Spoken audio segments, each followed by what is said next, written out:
Oh, look David. at you. Look. David, it's not your baby. That one is. It's okay, Brutus. It's only Jeremy.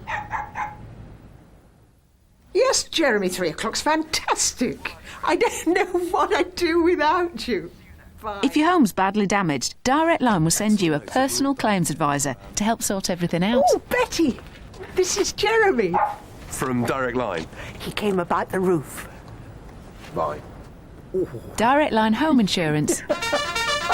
Call or buy online. If you've got a dog, you've got to be careful about worms. After all, you can never be sure that mud is all he's bringing home. But you can be sure that Drontal will stop worms dead. Oh, you're filthy! You horrible creature. I'm going to trade you in for a tortoise. She doesn't mean it, Harvey, honest. Who said I was talking to Harvey? Stop worms dead. Just ask your vet about Drontal. 1 dose every 3 months.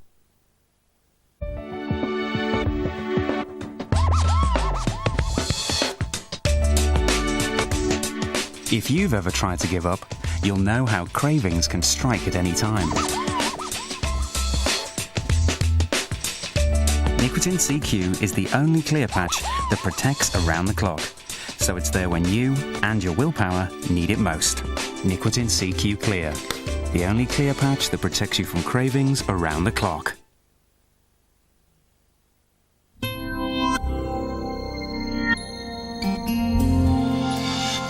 This is ITV1.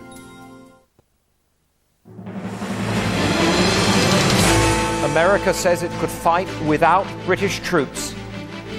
Blair's biggest gamble as MPs line up to oppose him. It's so serious, we need you to consider your position. Millionaire trial, the contestant who suspected the coughing code. And why Victoria's paying a fortune for her husband's autograph.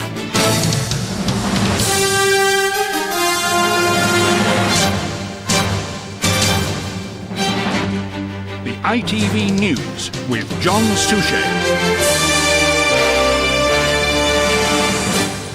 Good evening. Tonight in the United States, America's plain-speaking Defense Secretary Donald Rumsfeld thought the unthinkable about Britain's role in attacking Iraq. He said America could go to war without Britain. That's not an option, according to Downing Street. The work goes on, meanwhile, at the UN on that second resolution. Tonight, the Security Council is debating Iraq, and Robert Moore is there. Robert. Well, John, the Americans making crystal clear tonight they want a Security Council vote on a war resolution by the end of this week at the very latest. But tonight, no sign of a breakthrough and no sign that any inspired diplomacy may come to Mr. Blair's rescue. British diplomats are in the fight of their lives to win votes at the UN Security Council. The suggested March the 17th deadline is in disarray. Smaller countries suggesting Saddam Hussein should be given another 45 days to comply. But that is a non-starter, according to the Americans, who are showing increasing impatience with the diplomatic paralysis. While the Russian ambassador told me Iraq should face no time limit. Is that sort of timeline over a month exactly? I just said that any resolution which contains ultimatum and automatic use of force is not acceptable. F-15Es drop munitions. But the use of force is already underway. The Pentagon showing pictures today of a US air attack on an Iraqi air defense radar. Surprisingly, Donald Rumsfeld also suggested the role of British forces in a war was uncertain, given the political divisions in Britain. Would the United States go to war without Great Britain? Their situation is distinctive to their country, and they have a government that deals with a parliament in their way, distinctive way. And what will ultimately be decided is unclear as to their role. That is to say, their role in the event a decision is made to use force. US and British troops are training together in the Kuwaiti desert for battle, but it now seems the exact mission given to UK forces is under discussion. It raises the possibility that they'll only be used in the immediate aftermath of an attack, effectively as peacekeepers. But senior US officials are making clear that whatever the diplomatic problems being encountered, American forces will act to topple Saddam Hussein, and that time is rapidly running out. Stepping up the psychological warfare, the US military also tested today the most powerful conventional weapon in history, nicknamed the mother of all bombs, larger even than the so-called daisy cutters that were used in Afghanistan. The new bomb could be used against Saddam's deepest underground bunkers.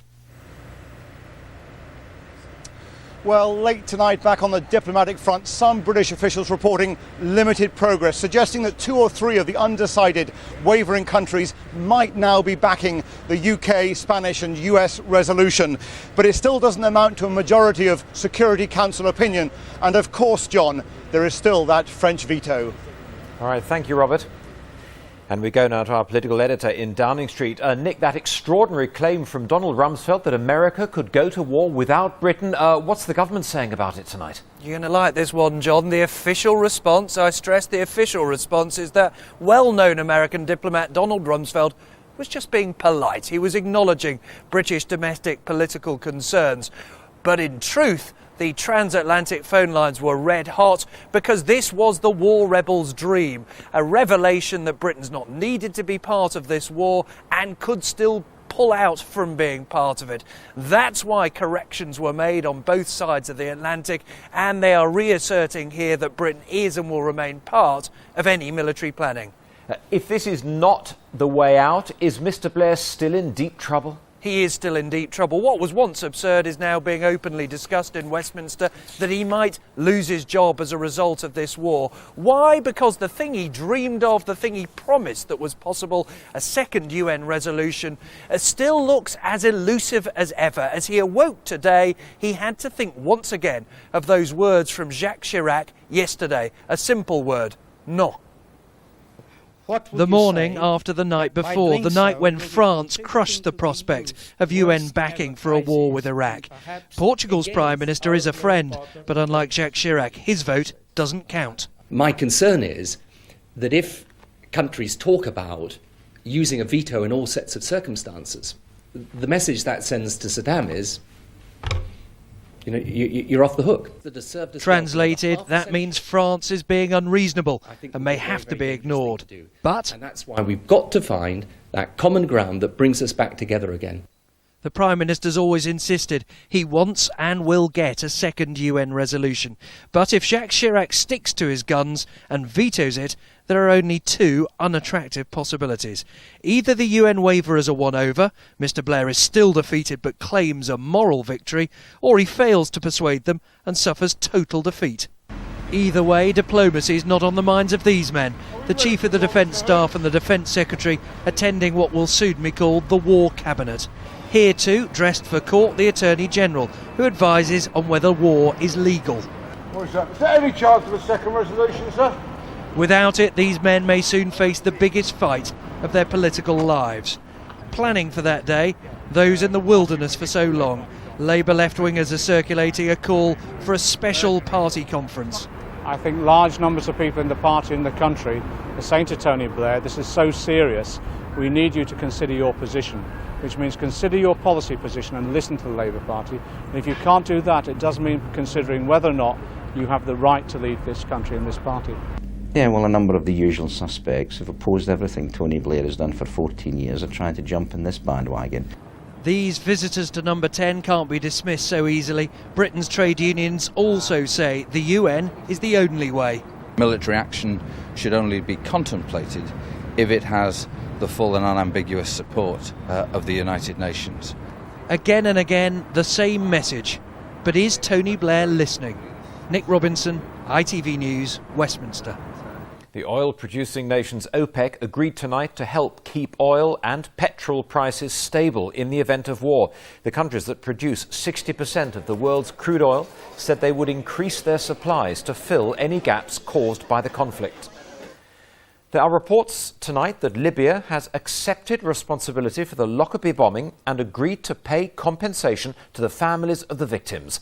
Pan Am Flight 103 came down on the Scottish borders town in 1988, killing 270 people. The Foreign Office hasn't confirmed the reports. If they're true, it would mean the lifting of sanctions against Libya, which were imposed after the bombing. Still to come on the ITV News. Do you know how much this man will be taking from your wages next month? And the Beckham autograph that cost Posh a packet. Find out why when we come back.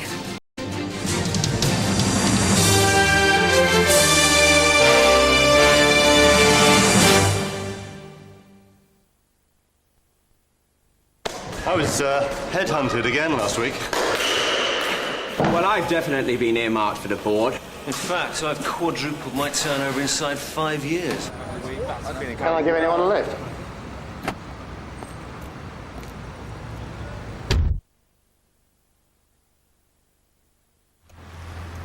So, what did you say you did? I didn't.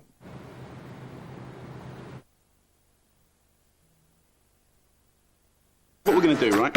We're going to get the liquidizer. We've got some beautiful vine-ripened tomatoes. Now, hairy bits from some coconuts. Get some little eyes from the spud. Pinch of salt, buzz it. Now, if you don't want to make them fresh, Sainsbury's sell them ready-made, and they will. Sorry, Dave.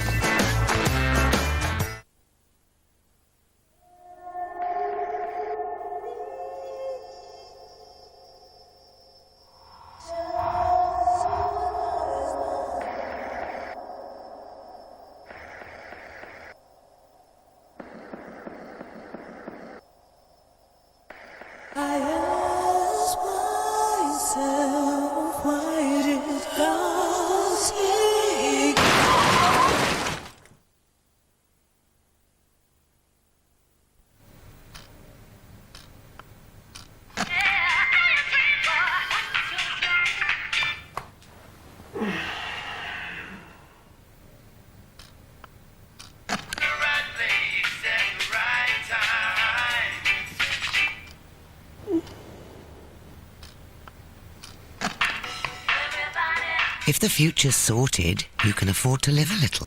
Clerical Medical. Plan for tomorrow. Live for today.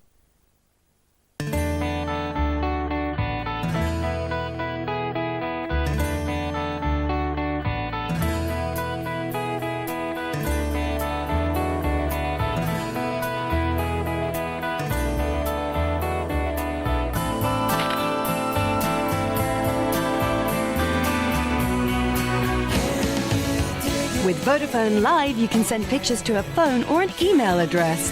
Vodafone Live.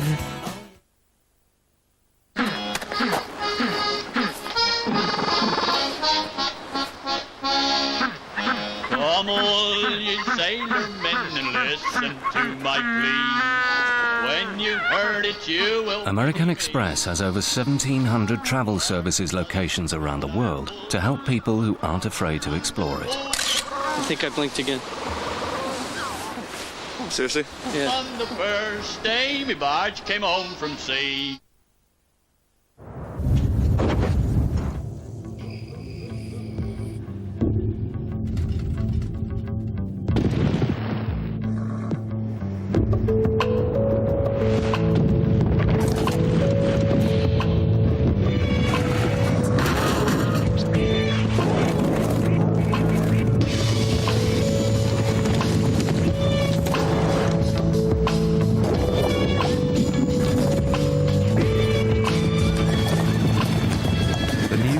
TSB current account at up to 3.2%. You won't find a better rate on the high street.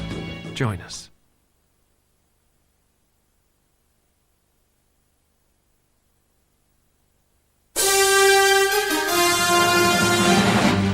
Welcome back. The coughing at the centre of the Who Wants to Be a Millionaire trial once again dominated the evidence today. Another contestant that night told the jury today he was sure his fellow competitor Tequin Whittock was using a system of coughing to help Army Major Charles Ingram to win the top prize.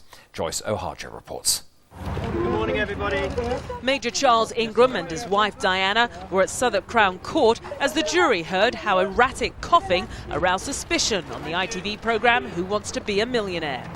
The Crown is alleging that this man, a college lecturer Tequin Whittock, who was a fastest finger contestant on the same programme, used 19 strategic coughs to help the Major answer questions. Another fastest finger contestant, Graham Whitehurst, told the court that by the time Chris Tarrant posed the jackpot question, he was fairly sure that the two men were in cahoots and that Mr. Whittock was coughing on the right answers. He said, "I was leaning forward, glaring at Mr. Whittock, thinking, 'Don't you dare, don't you dare.'" He said Mr. Whittock coughed twice on the £1 million answer. Mr. Whitehurst was asked if he was sure it was Whittock who coughed. He said he was 100% sure. The court also heard from the studio floor manager, Philip Davis. During the recording of the programme in September 2001, he said he became aware of Mr. Whittock's throat problem. The floor manager, Mr. Davies, said he could see Chris Tarrant, the Major and the other contestants. He was asked if he heard coughing. He said yes, and that it came from Tequin Whittock, who was in seat number 3. Describing the cough, Mr. Davies said it was not frequent, as in uncontrolled coughing, which is why it was suspicious. He said there was no attempt to stifle it, which again was unusual. The Ingrams and Mr. Whittock all deny they tried to deceive the programme makers in a bid to get the £1 million prize. The trial's expected to last 4 weeks. Joyce O'Haja, ITV News, Southwark Crown Court. The actress Dame Thora Hird has had a stroke. The 91-year-old, famous, amongst other things, for The Last of the Summer Wine, was taken ill at the weekend at her home in southwest London. She's being treated in a nursing home. Medical tests are being carried out to see how seriously she's been affected. Gordon Brown's rise in national insurance contributions comes into force less than a month from now. It was announced way back in last year's budget, but according to one survey, 60% of people still have no idea what impact it will have on their take-home pay. So, what impact will it have? Caroline Kerr's been looking at the figures. Next month, many of us may feel a little poorer. That's because we'll be paying an extra 1% in national insurance payments to fund the health service. Most of us may have forgotten that national insurance contributions are about to go up. And let's face it, 1% doesn't sound like a lot of money. But if you're on the average salary of about £23,000 a year, this is how much you'll be out of pocket. In fact, you'll be worse off by £184 every year. We asked a top accountant to explain to people what it will mean for them. Our first volunteer was Nisha Devani, who's 23. She earns £27,000 a year and will be worse off by £224. What do you feel about what you just heard? I'm very upset. £224 is a lot of money. I mean, that's my holiday money gone. The next person we spoke to was Baljinder Sahi, who earns £45,000. He'll be poorer by £403 a year. But not everyone will be out of pocket. People like Jason Lafferty, who's on a low wage and has children, could be better off because he should qualify for more generous tax credits. Jason is 31. He earns £14,500 a year. He will pay an extra £99 in national insurance, but the new tax credits should leave him £285 a year better off. After 90 minutes, our accountant concluded the national insurance rise just hasn't sunk in. It seems to me that the vast majority of people have just forgotten all about it, and the whole thing will come as a surprise to them. We'll all know about it in a few weeks' time. Caroline Kerr, ITV News. Prince Charles is to have a hernia operation later this month. It's thought the Prince, who's a keen gardener, injured himself while laying hedges at his Highgrove estate. The news makes a difficult week for the Prince even more uncomfortable. He's waiting for Thursday's potentially embarrassing report into claims of underhand dealings by his staff. Sport now. Arsenal's Champions League fate hangs in the balance after a 1-1 draw against 10-man Roma at Highbury. Patrick Vieira gave the Premiership champions an early lead with a powerful header from a corner kick. But despite having Francesco Totti sent off in the first half, the Italian side managed to snatch an equaliser. Arsenal should still qualify if they draw their final group game against Valencia next week. And you can see highlights of that match and Newcastle's game against Inter Milan here on ITV1 after the news. Before that, a different kind of football story. Victoria goes shopping and ends up paying out £150,000 for her husband's autograph. Stay with us. Thanks, John. Good evening. I'm Philippa Thompson. Thanks for joining us for the latest headlines from Central News.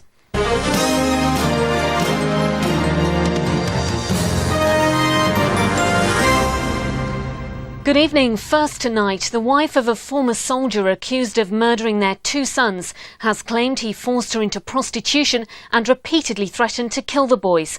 Denise Williams said her husband Stephen constantly beat her. Eric McInnes was in court. After 3 hours in the witness box, Denise Williams left Birmingham Crown Court this afternoon, having claimed she was the victim of years of domestic abuse that culminated in the death of her 2 children. She was giving evidence against her husband, Stephen Wilson, who is accused of murdering their 2 sons. The prosecution claims 7-year-old Brad had his throat cut, 8-year-old Brett was stabbed with a screwdriver, both at the hands of their 44-year-old father, who had taken them to Hilltop Golf Course in Handsworth, Birmingham. It's claimed he murdered the boys to teach their mother a lesson she'd never forget. Denise Williams told the court she'd ended her relationship with Wilson 5 days before the boys' deaths, after years of beatings and despite constant threats he'd made to kill her and the children. But she agreed to meet the defendant and the children at this McDonald's in West Bromwich just hours before the boys were murdered. She claims Wilson repeatedly punched her in the face before driving off. Denise Williams told the jury after she was attacked, she took the tram from West Bromwich to Bilston. There she went to the flat of a friend.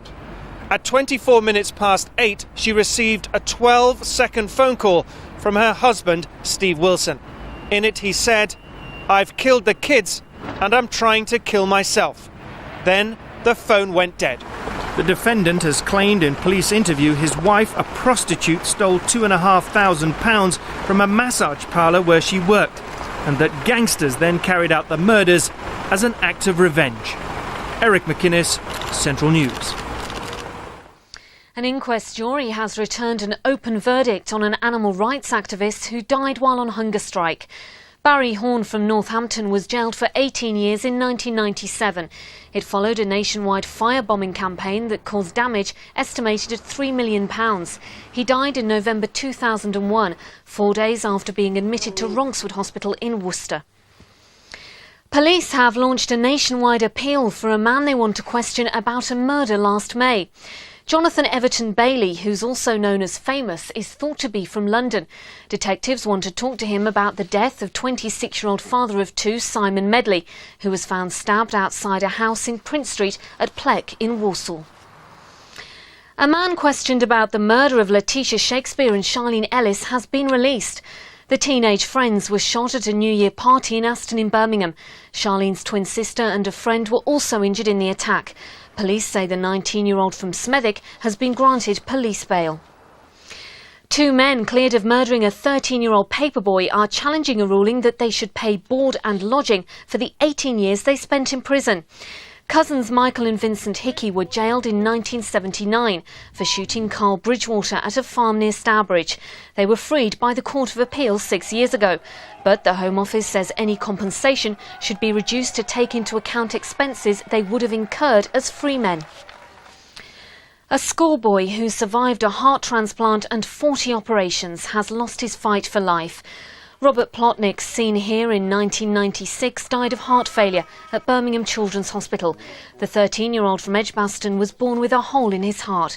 His parents say he brought joy and inspiration to everyone he met. A newlywed couple say their £300,000 house has become a home from hell. They moved into the brand new mock Tudor building 5 months ago and say they've had problems ever since. Joel Hills heard their tale of home owning woe. First the dream wedding in Antigua, then back home to the dream house in Shirley in Solihull. Or so they thought. Steve and Erica Mills moved in last November to a Redrow home that was billed as an exclusive property. So far, they say, it's been anything but. Outside, the brickwork on the garage is uneven, the drain pipe isn't straight, and the mortar and bricks in places are discoloured. Inside, the stairs are falling away from the wall, the banister is too close to it, many of the architraves are badly fitted, and neither of the toilets flush properly. Sold to us as a luxury house, you know, a dream house basically, and we fell in love with it when we saw it, and we thought everything was going to be fantastic. Steve and Erica are not alone in having problems with their Red Row home. Number 61 have been told a design fault means they can't have a gas fire in their lounge. At number 55, they're so fed up, they're selling up just 10 months after moving in. The problems here, the garage door and the roof tiles. At number 67, Red Row are in the process of refitting the bay window, something number 71 wish the company would do for them. The Seatons say they've had more than 100 problems with their new home. Red Row declined to be interviewed, but in a statement said relatively minor snagging issues can be expected in a new home. The company was not aware of all the problems, but will be dealing with them as swiftly as possible. Joel Hills, Central News.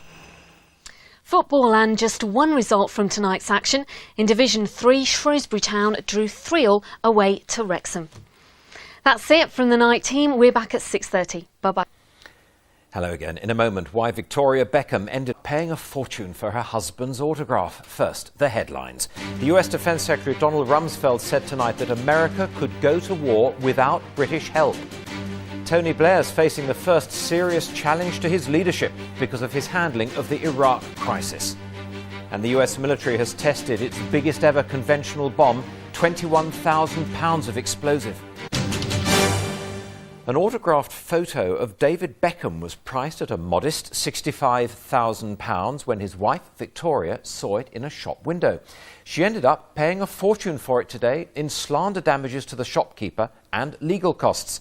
As Helen Wright explains, Mrs. Beckham had denounced the autograph as a fake when it wasn't. 2 years ago, Victoria Beckham left this Kent shop empty-handed, but now she's facing a huge bill. She claimed a signed photo of her husband in the store was fake. Customers heard and newspapers repeated the false allegation. The owner of the store sued for slander.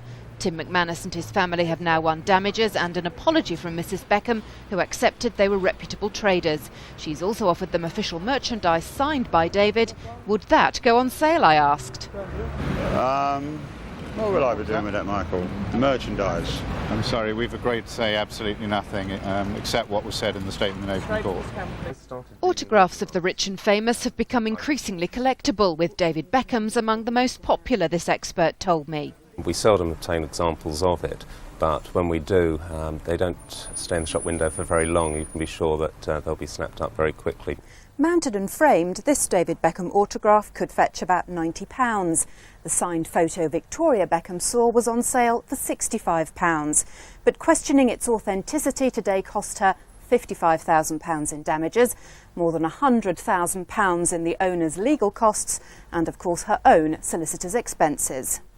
Victoria also said she was sorry the McManuses suffered damage and hoped their business would continue successfully. Helen Wright, ITV News at the High Court. And finally tonight, a British squaddie serving in the Gulf has made a dramatic 3,000 miles, 16-hour dash home to see his baby being born. Unfortunately, no one told little Katie, who arrived just before he did in hospital in Watford. Sergeant Steve Perry didn't mind, nor did his wife. She was just pleased they both arrived safely. He is due back in Kuwait on Monday. There'll be more on that statement from the US Defence Secretary Donald Rumsfeld on the ITV News channel, but from the ITV News team. Good night.